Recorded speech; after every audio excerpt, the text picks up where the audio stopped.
So I know small school quarterbacks who are productive usually get brushed off due to their schedule, but he did prove he can be productive in his tougher matchups this season and was really impressive against Iowa State, SMU, and Missouri and looked good at the Senior Bowl this year. So I do think we have a real sleeper quarterback here.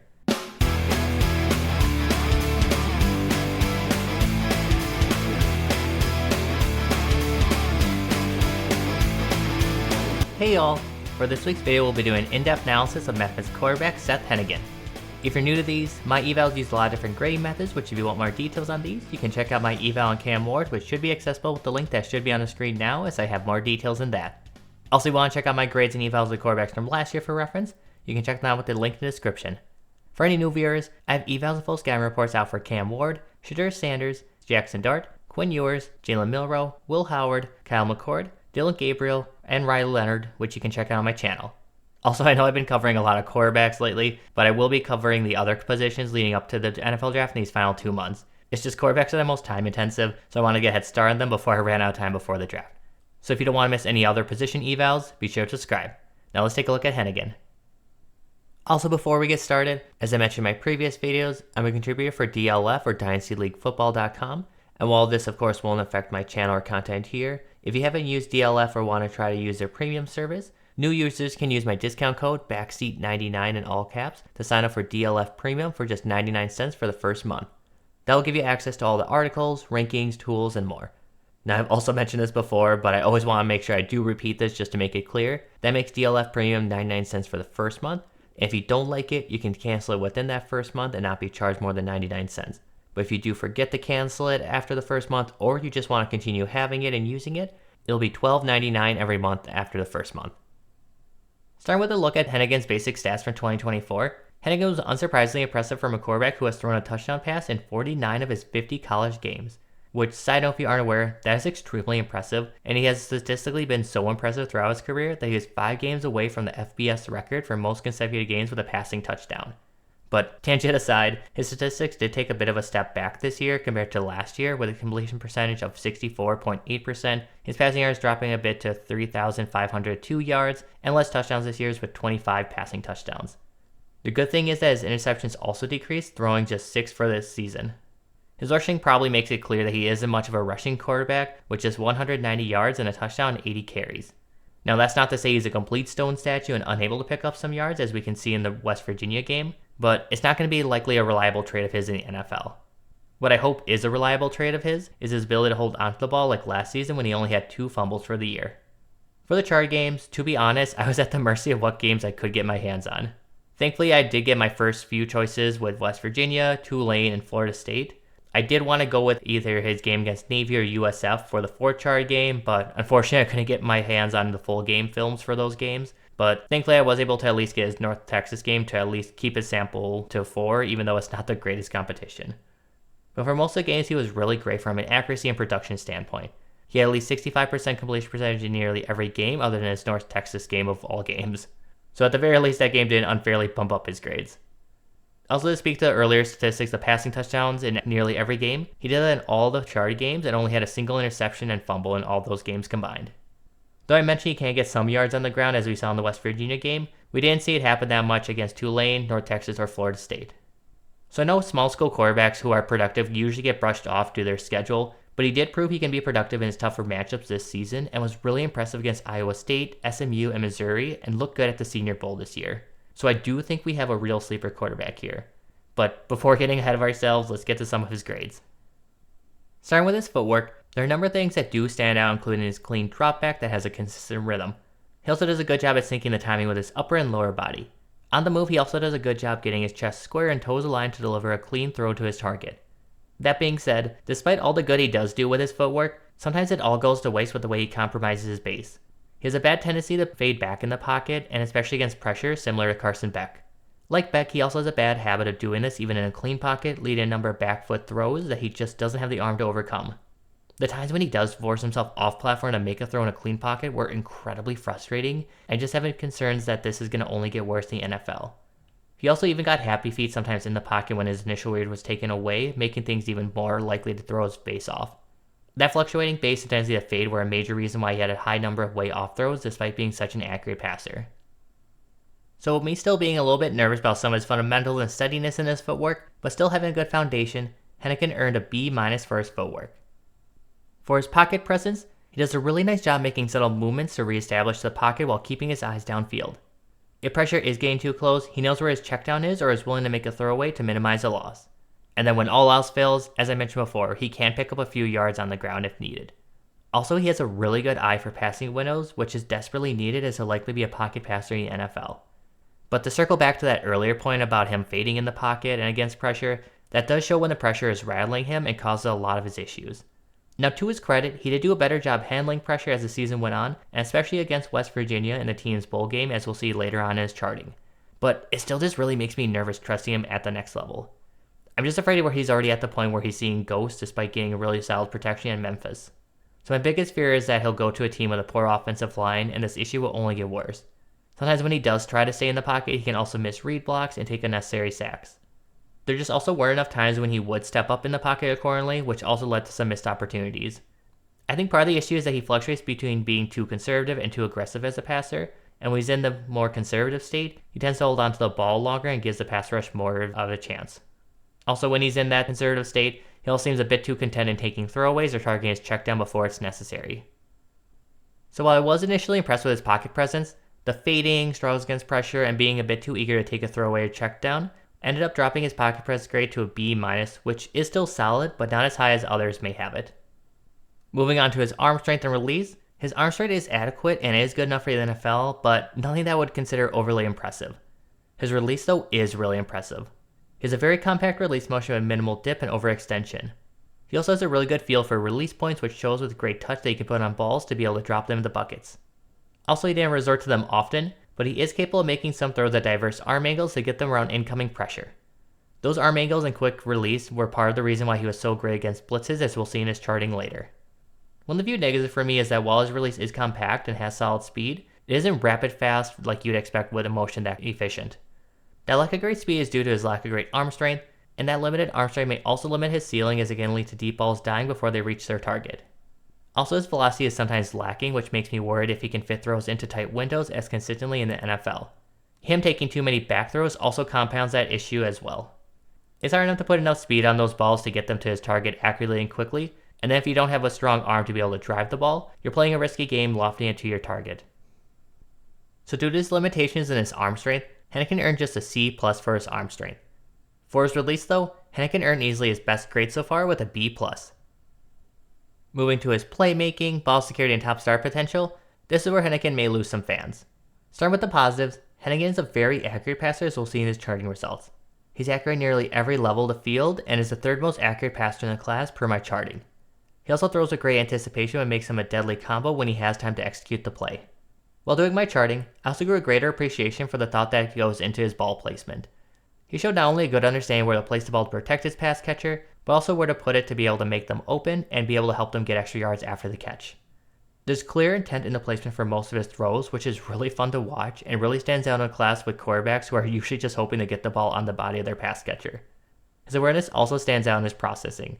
He does a good job working through his reads and is great at pre-snap processing, including identifying an incoming blitz and where to beat it. Honestly, I was shocked so many teams still bothered to even blitz Memphis, since Henigan usually just made them pay. While pressure could rattle him, Henigan didn't let blitzes give him much trouble and protect the ball in those situations, and generally did throughout the whole season despite making so many pass attempts. The problem is, while he is very accurate and a great processor, he is still kind of just feels like a quarterback that's a take what the defense gives you type of quarterback, which is totally fine, but true stars in the NFL need to be able to generate their own offense and make plays above expectations. The quarterbacks who are more like take what the defense gives you are often limited to being backups, which makes me concerned about Henigan's ceiling. He doesn't have the mobility to create many plays with his legs, he doesn't have a rocket for an arm to consistently drive the ball downfield, and to top it all off, he does have struggles against pressure, which again, are all kind of hallmarks of backup quarterbacks in the NFL. I do really want to be positive about Henigan, and was hoping that he could be my big sleeper and maybe even rise to my QB3, but the limitations are just concerning and I just don't feel comfortable with a prospect lacking that type of upside. So the concerns of how much Henigan can produce for himself outside of his accuracy and taking what the defense gives him, he earned just a C- for his playmaking. With an interception and fumble on 8 of his 557 combined pass and rush attempts, Henigan had an interception and fumble on every 69.63 pass or rush attempt, which was impressive and ended up earning him a B per my scale. Finally, with the limitations that I have concerns about, and the fear that he may end up as no more than just a good backup quarterback, Henigan earned just a C- for his top start potential. So, an okay start for him, but let's finally get to the charting and accuracy grades to see if those help him out. For visual followers, if you're seeing the passing chart now, it probably seems a bit confusing after I spent a lot of time talking up Henigan's accuracy with the same number of red areas as green. But I swear it'll make more sense as we go through it. Starting from the bottom, he was consistently good in all areas with a score of 87.5% in the short left, 95.45% in the middle, and 78.95% in the right. The medium area is more rough, and this area isn't much of an illusion of him actually being good with that area with a fair number of targets in all those areas, and no score breaking 70%, with 66.67% in the medium left and right, and 68.75% in the middle. This is one of the more disappointing findings from his charting, as this is an area that pocket passers should be money in. The intermediate area is one where you can't quite take the colors at face value, since the yellow, red, and green sequence may suggest that he struggled in this area. But when we look at the number of throws in each area, we only had 2 in the intermediate left, 1 in the middle, but then 8 in the right. Which is why his intermediate right score of 75% ended up carrying the weight of the grade for this area, even though he scored 50% in the left and middle. The deep area we kind of do need to do a similar exercise, but kind of with the opposite results, with not many attempts in the deep left and middle, but both being good at 75% for the left and 50% in the middle, with the deep right having way more attempts and much worse of a score of 28.57%, which dragged down his final deep accuracy score. So Henigan's charting is one where we do need to do a bit of interpretation based on the volume and not just go off the colors.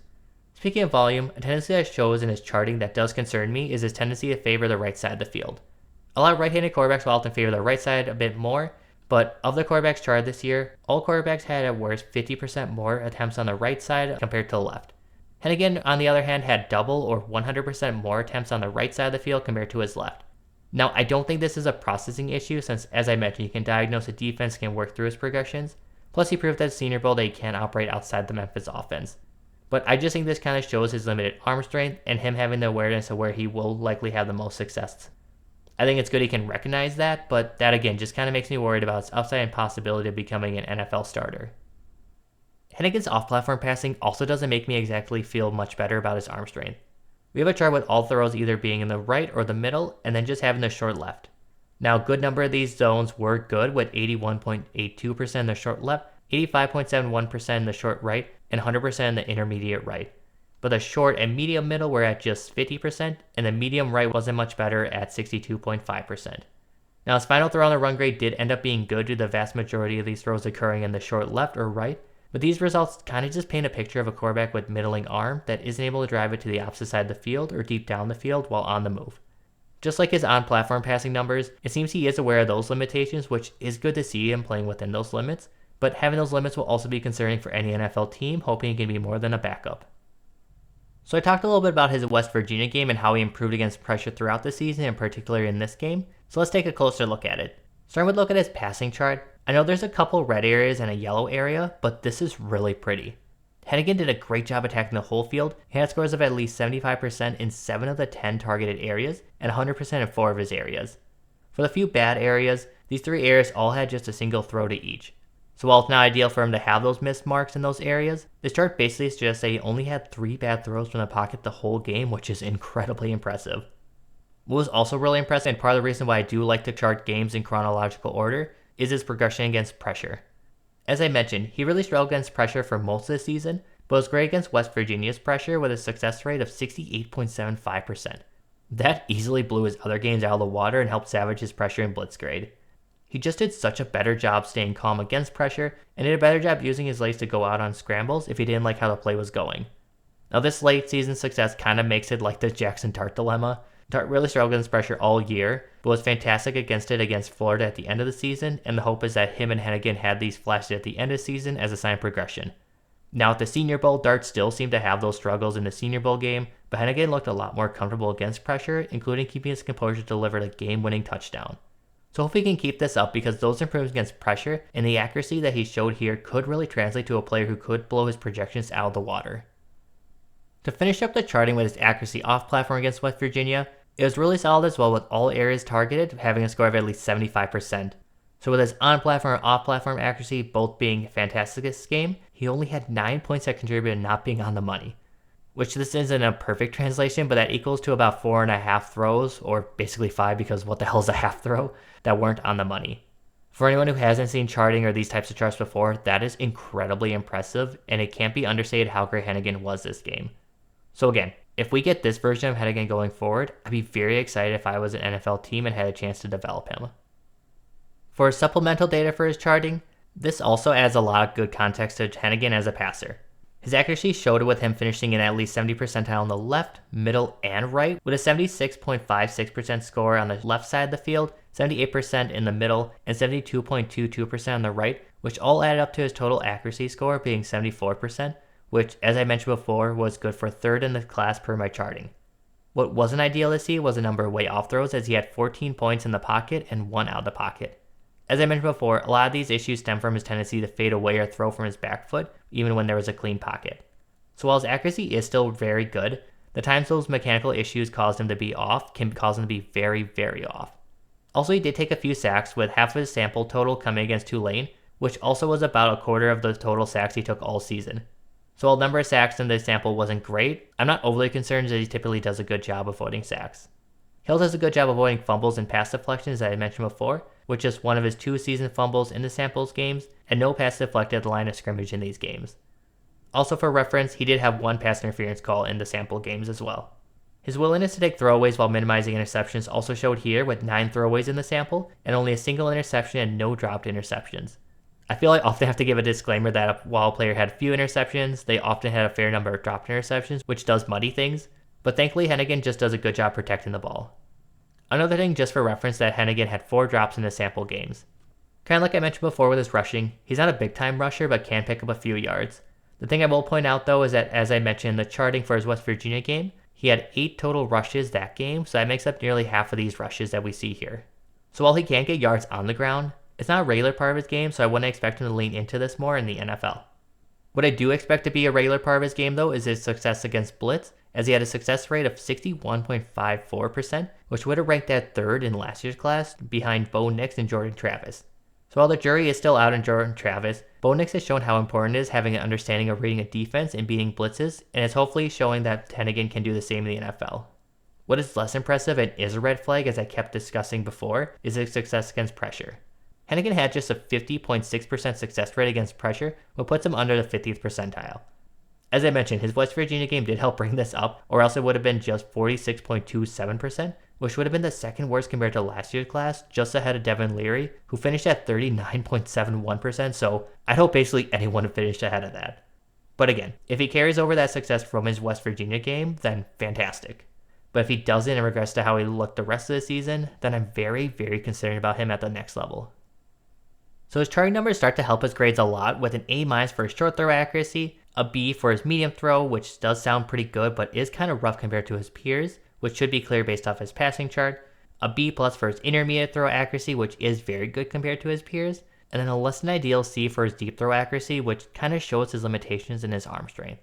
While his arm strength limitations show on the move, since he is smart and accurate with the passes he does take, he ended up with an A in that category. For his success against pressure and blitz, while he was poor against pressure, his blitz score was so good that it carried him to finish at a B-. For a summary of Henigan's strengths, he is a great processor, and there is always clear thought and reason to the placement in a lot of his throws, which may go underappreciated. To have that ability to be that accurate, to be able to manipulate the ball location to the best point, is incredibly impressive and makes him one of the most accurate quarterbacks in the class. He also has one of the most compact releases in the class, which further helps him as a pocket passer. The combination of his release and his movements that he can make in the pocket to extend his time make it really difficult for pass rushers to get their hands on him. Add in his great processing and you have a quarterback who is deadly against blitzes. For a summary of areas he still needs to improve in, while Henigan can beat blitzes, when you do get pressure on him he can be really flustered and will often lead to a win by the defense. That overreaction to pressure even shows with him sometimes seeing ghosts in the pocket and fading away even with no pressure coming his way. That tendency to fade away leads to more inaccurate throws than he should be throwing with how accurate he is, due to his lack of great arm strength to be able to make up for his poor base fundamentals. His lack of great arm strength also may limit his upside, as he doesn't have great movement ability to be able to make up for it, and doesn't have the arm cannon to be able to accurately deliver the ball downfield on a consistent basis. So by taking the average of all his scores, Henigan ended up with a score of 2.77 out of 4, which just barely equals out to being in my tier of being a good role player. I think it's a very fitting spot for Henigan since he has the accuracy and processing to likely be a good backup for a team, but I have a hard time seeing him being a starter due to his lack of great arm strength and rushing upside. To compare him to Jackson Dart again, who finished with the same score as him, but has the same pressure concerns, Dart at least has a better arm and mobility to make his struggles more palatable, and could entice a team to feel that it would be worth investing a draft pick in him to be able to develop him. Henigan, though, at his current level, likely will just be viewed as a backup, which is fine since I think he'll be a very good backup in the NFL, but he'll have to fight his way to be able to be a bridge starter, and hopefully his game against West Virginia will be the start of that. As for a comp, if I were to do an active college comp, I could say that he's almost a comp to Carson Beck, since I basically think he's him with less of an arm but better decision making. But to stick to NFL comps, I have Trevor Siemian as comp. Both have adequate arm strength but are very good processors. Also, both can use that processing to beat blitzes and have good pocket management skills and know how to minimize their losses. Both also specialize in the shorter areas of the field but can throw a great anticipation, make it hard to stop in those areas. Unfortunately, both are limited in their arm strength and as deep ball passers, which will limit their starter potential. Also, both can get rattled by pressure, which is concerning with them likely being pocket passers in the NFL. That pressure can also lead to them being a bit trigger happy and targeting their check down instead of looking downfield. While I was hoping to have Henigan as my big sleeper candidate for this class, I do have to be honest with his limitations and likely result in the NFL. However, there are worse fates than being a career backup quarterback in the NFL. And that's all for Seth Henigan. Let me know what your thoughts are on the eval and on Henigan, since I think he's going to be going way under the radar. As I mentioned before, I'll be uploading evals for other positions leading up to the NFL draft, so be sure you don't miss any of them. Be sure to subscribe. While you're at it, like the videos, it would help the channel and the series grow thanks to you. If you want just a written form of the eval, you can subscribe to my Substack as I'll have the full written eval for each player out at the same time as the video. But thank you all and see you all next time.